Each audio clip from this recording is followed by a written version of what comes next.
Mesdames et messieurs, bonjour. Ici Frédéric Giguère et voici vos informations.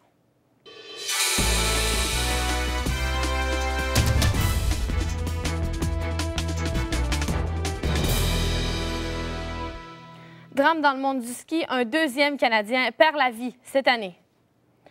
Dossier de l'usine de Stadacona, la balle est dans le camp des travailleurs. Et grève étudiante, les cégeps de la région disent non. Mais d'abord, une jeune femme de 26 ans est portée disparue depuis 48 heures. Notre journaliste Cédric Tessier est sur les lieux et sera avec nous un petit peu plus tard dans le bulletin. Nous venons tout juste d'apprendre qu'un autre skieur de la région, un autre skieur canadien perd la vie, Nick Zoricic, est mort aujourd'hui en pleine performance en Suisse à l'occasion de la Coupe du Monde. Le jeune homme est le deuxième skieur canadien à perdre la vie cette année après Sarah Burke, qui a succombé à ses blessures il y a quelques semaines à Salt Lake City. Du côté de Québec, les dirigeants de l'usine de Stadacona ont remis aujourd'hui une offre finale au syndicat afin de remettre l'usine de Québec en marche. Rappelons que les travailleurs sont sans emploi depuis maintenant un mois. Le syndicat en place invite les travailleurs à prendre leur offre en considération le plus rapidement possible. Une vague de refus plane dans les cégeps de la vieille capitale. Ceux de Sainte-Foy et de Lévis-Lauzon ont eux aussi voté contre la grève hier. Une grande manifestation aura lieu à Montréal le 22 mars. Pour l'instant, seul le cégep de Sainte-Foy compte se rendre à cet événement. Sur la scène politique provinciale maintenant, si des élections avaient lieu aujourd'hui, le Parti québécois formerait un gouvernement minoritaire. C'est ce qu'a révélé un sondage Léger Marketing, Le Devoir. Le parti de Pauline Marois serait suivi des libéraux et de la coalition Avenir Québec. Du côté de Québec solidaire maintenant, du Parti vert et d'Option nationale, ils obtiennent ensemble 12 % des intentions de vote. On rejoint maintenant notre journaliste Caroline Murray. Bonsoir, Caroline. Bonsoir, Frédéric. Caroline, lorsqu'il est question de suicide, on parle très peu du deuil des proches, mais vous en avez rencontré deux, là, justement, qui proviennent de milieux différents, qui ont perdu un membre de leur famille. Oui, effectivement. Écoutez, Frédéric, j'ai rencontré Martine Alexandre, une mère de famille qui a perdu son mari en 2007. Et puis David Paradis, un jeune homme de 26 ans qui, lui, a perdu son cousin en 2007, qui était d'ailleurs son meilleur ami. Alors, ils se sont livrés à moi dans une entrevue très touchante où ils me racontent leur processus de leur deuil et comment ils s'en sortent au quotidien. Rappelez-vous des fois quand il disait je ne serai pas là. Je ne serai pas tout le temps là. Mario avait 3 enfants, une femme qu'il aimait, mais il n'était pas heureux. Martine le savait car il avait déjà tenté de s'enlever la vie.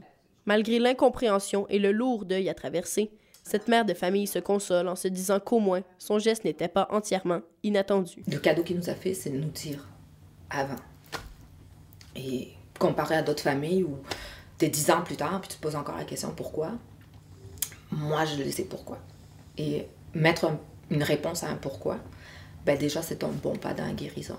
Les réactions face au suicide d'un proche ne sont toutefois pas les mêmes d'une personne à l'autre. Il y a toute une gamme de réactions possibles qui vont de la crise d'hystérie à l'immobilité ou totale, aucune réaction. David Paradis a pour sa part perdu son cousin en 2007. Il s'est tourné vers le cinéma pour faire son deuil. Les Max qui livrent, c'est David qui décide. Cette passion commune du cinéma entre David et son cousin lui a permis de créer Max Power, un documentaire qui parle du suicide sans tabou, en plus d'aider plusieurs endeuillés. Mon enfance puis mon adolescence, je l'ai passé avec mon cousin Max. On faisait les clowns devant une caméra. Puis on riait bien. Ça devient un sujet tabou après certaines années, le suicide de quelqu'un, puis on n'en parle plus parce qu'on ne veut pas trop réveiller des émotions chez nos proches. Fait qu'on n'en parlait plus, fait que de faire ce film-là, ça nous a donné une raison d'en reparler. Martine s'est quant à elle tournée vers ses grandes amies et la spiritualité pour surmonter son deuil. Puis les premiers temps, qu'est-ce que j'ai fait? J'ai été lire. J'étais à la bibliothèque, puis j'ai pris, je pense, 10 livres sur la vie après la mort. Comme David et Martine, chaque jour au Canada, une dizaine de familles doivent vivre avec le suicide d'un être cher. Moi, je sais que Mario est toujours là. Puis j'y parle. Caroline Murray-Daigneault, Ottawa. Sur la scène culturelle maintenant, on rejoint notre journaliste Jean-Philippe Bergeron. Bonjour Jean-Philippe. Bonjour Frédéric. Jean-Philippe, là, après l'enthousiasme des gens de Québec face à l'avenue de Madonna sur les plaines, voilà qu'on apprend qu'aujourd'hui, les citoyens de la Ville de Québec rêvent en grand. Là. Effectivement, d'après un sondage Journal de Québec Léger Marketing, s'ils avaient le choix, les gens de Québec aimeraient bien accueillir U2, Coldplay et Lady Gaga. Alors, en fait, également interrogés sur leur préférence de l'endroit, donc où est-ce que pourrait se tenir ce genre d'événement, les plus jeunes suggèrent fortement le Colisée de Québec, tandis que les plus vieux préfèrent le confort du Grand Théâtre. Alors, et s'il y a une place qui fait vraiment l'unanimité parmi la population de Québec, c'est bien les Plaines d'Abraham. Et Jean-Philippe, en parlant de grosses vedettes, Rock Voisine doit reporter son spectacle de ce soir. Et oui, malheureusement, il y aura bien des admirateurs, mais surtout des admiratrices de déçus, parce que Rock Voisine devra annuler son spectacle au Capitole de Québec, donc à cause de problèmes de santé à la gorge. En fait, hier, il y avait une représentation et elle a dû être annulée après seulement 3 chansons du chanteur. Par contre, il a eu le temps de recevoir le prix du billet d'or, donc un prix rendu au spectacle ayant franchi le cap des 50 000 billets vendus. Alors, c'est pour le spectacle Americana de Rock Voisine. Les gens qui avaient des billets pour ce soir, pour le spectacle, n'auront pas de problème à se les faire échanger pour une date prochaine. Donc, dépendamment là, des précisions du gérant, ce sera vraisemblablement à l'automne 2012. Et là, Jean-Philippe, qu'est-ce qu'on peut surveiller à Québec ce soir? En fait, ce soir, il y a le groupe Brit Floyd qui reprend les classiques du célèbre groupe Pink Floyd au Grand Théâtre de Québec. Du côté de la salle Albert-Rousseau, Mesmer débute une série de 3 spectacles. Donc, ce soir, dès 20h, il y a encore des billets disponibles. Et Marie-Denise Pelletier sera au Petit Champlain. En terminant, vous avez une journée très chargée là, demain. En fait, demain, c'est le gala des Jutras, donc je serai en direct du tapis rouge accompagné d'une belle brochette d'invités, des invités spéciaux qui font notre cinéma. Bien, bonne chance. Bien, merci. Merci. Une jeune femme de Québec est portée disparue. Marie-Mélissa Langevin a été vue pour la dernière fois mercredi soir vers 19h30. On rejoint notre collègue Cédric Tessier. Bonjour, Cédric. Bonsoir, Frédéric.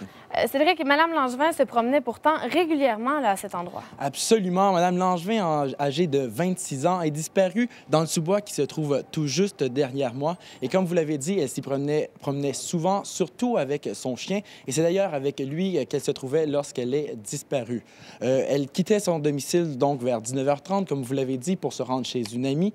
Toutefois, elle n'est jamais arrivée à destination. Son conjoint a vu les heures passer et a commencé à s'inquiéter, donc l'a téléphoné à cette amie-là pour se rendre compte donc de la situation qu'elle avait disparu. Le service de police de la Ville de Québec vient tout juste en fait de tenir une conférence de presse pour informer la population de ces événements-là. Et M. Serge Villeneuve, en fait porte-parole du SPVQ, n'écarte pas la thèse de l'enlèvement. Toutefois, celle de la fugue est peu probable parce que Mme Langevin n'avait donné aucun signe avant-coureur qu'elle voulait quitter en fait son milieu. La dernière fois qu'elle a été vue, on nous a confirmé qu'elle portait un survêtement de couleur bleu royal, une tuque noire et bleue, ainsi que des collants de course noirs. Et Cédric, une battue sera organisée demain matin. Oui, en fait, la police demande l'aide de la population pour essayer de trouver des indices. On nous a déjà confirmé que vers 7 heures demain matin, peu après le lever du soleil, toute la famille et les proches de Mme Langevin seront présents sur place pour effectuer cette battue-là. Mais bien entendu, on parle d'un énorme territoire, en fait, parce que le chien de Mme Langevin a été retrouvé dans le secteur Cap-Rouge, qui se trouve environ à 10 km d'ici, où je me trouve en ce moment, sur la rue Miran. Donc, on parle d'un énorme secteur. Et bien entendu, on a besoin de beaucoup de monde pour trouver le plus d'indices possible parce que c'est ça qui va faire la différence dans le dossier-là, les indices. Et en terminant, peut-être, vous avez rencontré une amie de la jeune femme. Oui, Mme Véronique Charret, une amie de Mme Langevin, qui m'a parlé, en fait, d'une jeune femme dynamique, pleine de vie et qui n'avait donné aucun signe, en fait, qu'elle croyait qu'elle était en danger pour sa sécurité. Bien entendu, elle est atterrée, elle est en contact avec la famille qui est aussi très inquiète, mais tout ce beau monde-là ont bon espoir de retrouver cette jeune femme qui est étudiante à l'Université Laval en médecine dentaire et qui habite à Québec depuis 6 ans. Donc, ils espèrent de la revoir en vie. Et en terminant, Frédéric, s'il y a des gens à la maison qui ont des informations, ils peuvent composer le 418-555-9111. On va suivre ça sur nos ondes ce soir. Merci, Cédric. Je vous en prie. C'était vos informations. Merci beaucoup d'avoir été des nôtres. Au revoir.